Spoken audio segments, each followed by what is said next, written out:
Kami berada di tempat ini kurang lebih sekitar 24 tahun di tempat ini. Ya, 24 tahun gitu.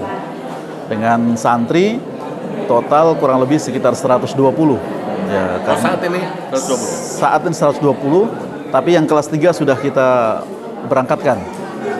Kita kirim ke Kalimantan, ke Surabaya, ke Magetan. Dalam rangka siar atau dalam rangka melanjutkan studi lagi? Iya. Iya. Karena kami di sini punya program menghafal Al-Qur'an, ya. Karena kami Pesantren Hidayatullah dan Yayasan Marhamah ini kerjasama dengan Diknas Pendidikan Nasional, ya. Sekolahnya kita SMP. Ya, jadi sambil sekolah SMP Al-Qolam, mereka sekolah santri dan menghafal Al-Quran. Ada yang dapat 10 juz, ada yang dapat 15 juz, bahkan ada juga yang hampir 30 juz. Selesai dari sini, kita kerjasama dengan lembaga pendidikan tingkat lanjutan atas. Nah, mereka juga di sana gratis, ya, gratis. Ada ke Batam, Mbak, ya, ada ke Kalimantan Timur, ke Balikpapan, ada ke Surabaya, ada ke Depok, kemudian ada ke Jogja, Solo. Dan terakhir ada juga yang ke Bandung. Nah, jadi kita kerjasama dengan lembaga-lembaga ini untuk menyalurkan adik-adik ini supaya sekolahnya tetap berlanjut, hafalannya bisa maksimal sampai 30 juz. Nah, setelah 30 juz mereka selesai aliyah, banyak yang kita kirim beberapa santri yang sudah selesai menghafal, ada ke Mesir, ada ke Turki, dan ada ke Sudan. Bahkan ada juga yang ke Jamiah Islamiyah yang ada di Madinah. Itu. Alhamdulillah. Begitu Pak kira-kira Pak. Kalau cikal bakalnya pondok pesantren sendiri awal mulanya? Awal mulanya kami di sini panti asuhan. Kami menangani anak-anak yang di lampu merah, ya. Anak jalanan itu kita kumpulkan di sini, kita biayai semua di sini dan kita sekolahkan. Nah, habis itu kami kerjasama dengan masyarakat pesisir pantai. Anak-anak yang putus sekolah di pesisir pantai itu kita rekrut jadi murid. Nah, kita biayai full 100% sampai mereka sekolah. Nah, ini. Tapi dengan berjalannya waktu kami akhirnya bikin pondok pesantren. Jadi pondok pesantren yang tersebar juga di beberapa tempat gitu.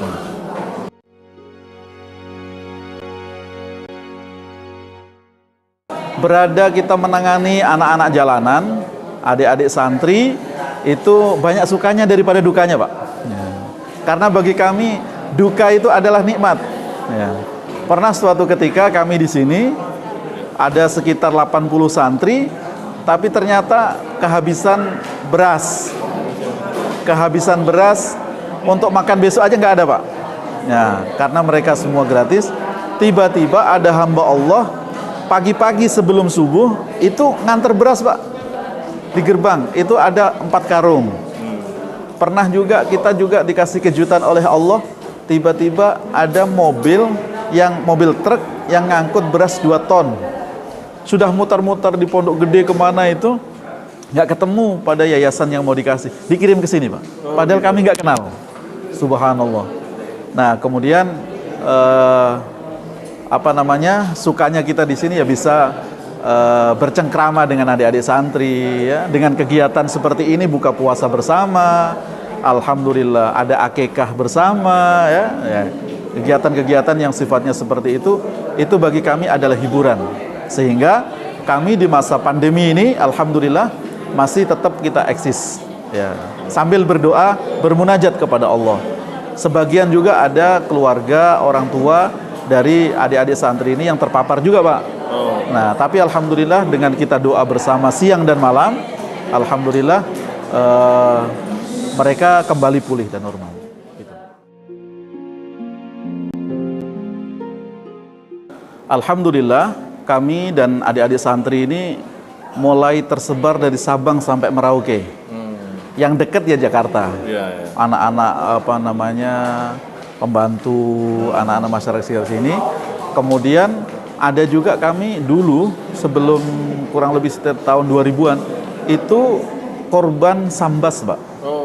Korban sambas, korban sampit itu mereka kita bawa ke sini, kita didik, ya.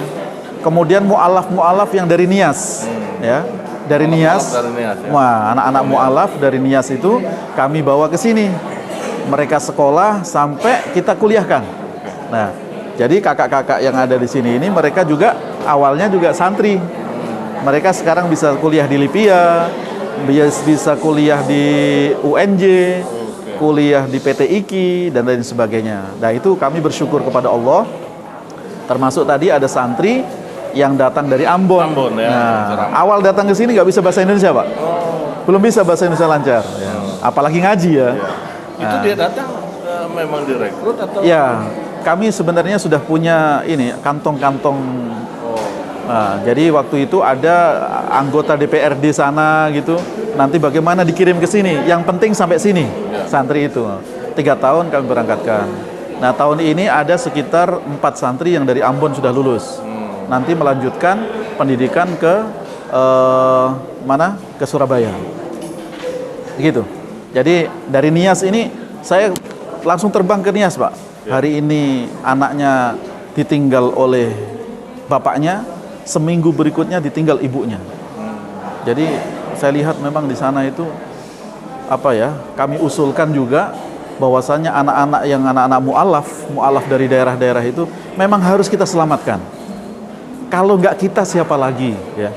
Dan itu banyak, ratusan ribuan, ya, yang di pedalaman-pedalaman itu. Kami dari Papua, Pak. Ini ada dari Papua juga di sini.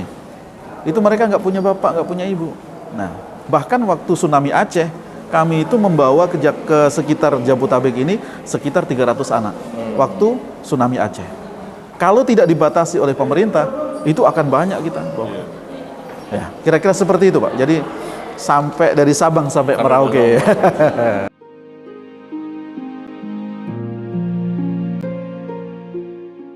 Ya, 120 santri dari anak-anak yatim, anak-anak jalanan, tapi juga ada masyarakat sekitar yang kepengen mengenyam pendidikan juga seperti ini. Khusus laki-laki, ya, semua khusus laki-laki. Kami untuk akhwat ada di Bekasi, kemudian ada di Ciawi, kemudian ada di Depok, kemudian ada di Bogor. Jadi ada 5 tempat kita untuk khusus akhwat. Nah, kalau di sini khusus laki-laki. Mudah-mudahan ke depan bisa kita lebih banyak lagi menerima santri gitu. Amin. Ada santri yang dulu di sini ini bodoh sekali, Pak. Bodoh sekali, menghafal nggak bisa. Ternyata sekarang dia ada di Makassar, dari Makassar sekarang ada di Kalimantan Timur, itu punya perusahaan batubara. Ya, dia perusahaan batubara. Kami juga waktu itu tidak tahu kalau beliau seorang ini pengusaha datang ke sini, alhamdulillah mensupport. Nah, beliau inilah nanti yang akan mensupport anak-anak kita yang keluar negeri. Nah, pokoknya Ustadz Mahmud nanti kalau ada santri-santri yang berangkat ke luar negeri, tiketnya saya yang tanggung. Kemarin di bulan sebelum Ramadan kemarin kami berangkatkan ke Pakistan. Nah, itu ada beberapa orang. Kemudian ada juga yang kembali ke sini, ya. Ini ada beberapa guru tadi, Mas Anam ini di sini, kemudian melanjutkan ke tempatnya Yusuf Mansur, ya. Itu selesai hafidz Quran, dia kembali lagi ke sini sambil kuliah di PT IKI. Terus ada lagi juga namanya Ustadz Ahmad Haidir, dulu di sini, kemudian kita masukkan ke Baitul Quran di Depok, kemudian berangkat ke Turki, sekarang sudah ada di sini. Ya, alhamdulillah, artinya mereka kembali kepada jalan perjuangan. Ya, sebagian besar itu mereka jadi ustadz. Amin. Nah, ustadz di rumah-rumah Quran dan lain sebagainya. Terima kasih, kami ucapkan jazakumullah ahsanal jaza kepada Pak Badar dan Ibu yang pada sore hari ini alhamdulillah berbuka puasa di Yayasan Marhamah Pondok Pesantren Hidayatullah.